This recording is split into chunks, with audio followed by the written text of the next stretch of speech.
वडिलांच्या निधनानंतर Sairat fame अभिनेत्याची post चाहते गलबलून गेले. सैराट चित्रपटातून घराघरात लोकप्रिय झालेला अभिनेता अरबाज शेखवर पितृशोकाचा आघात झालाय.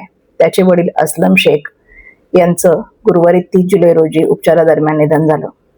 काही दिवसांपूर्वी सैराट फेम अभिनेता अरबाजने त्याच्या वडिलांच्या उपचारासंदर्भात केलेल्या व्हिडिओमुळे तो चर्चेत आला होता.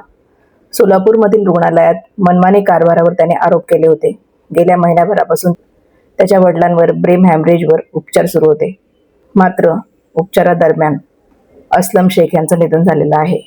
वडिलांच्या निधनानंतर अरबाजवर दुःखाचा डोंगर कोसळलाय. वडिलांच्या जाण्याने तो खचलाय. तो भावनिक पोस्ट लिहित म्हणतोय, असं सोडून जायचं नव्हतं. एका ओळीत त्याने त्याचं दुःख व्यक्त केलेलं आहे. अभिनेता अरबाज शेख वडिलांच्या अतिशय जवळ होता. अभिनेत्याच्या आयुष्यात कधीही भरून न निघणारी पोकळी निर्माण झालेली आहे. ब्रेन हॅमरेज झाल्याने सोलापुरातील रुग्णालयात त्यांच्यावर उपचार सुरू होते. शिवसेना वैद्यकीय कक्षाचे प्रमुख मंगेश चिवटे यांच्यासोबत चर्चा केल्यानंतर वळसंकर हॉस्पिटलने उपचारासाठी पूर्ण मदत करण्याचा निर्णय घेतला. तसेच SP न्यूरोसायन्सच्या डॉक्टर वळसंकर यांना वैद्यकीय मदत करण्याची विनंती सुद्धा केली. अश्विनी वळसंकर यांनी पूर्ण मदत करायचं मान्य केलं. सोलापूरमधील रुग्णालयात उपचार सुरू होते. या उपचारादरम्यान मोठा खर्च झाल्याने आर्थिक मदत आणि हॉस्पिटलकडून होणारी लूट याविषयी त्याने सोशल मीडियावर भावनिक पोस्ट शेअर केली होती.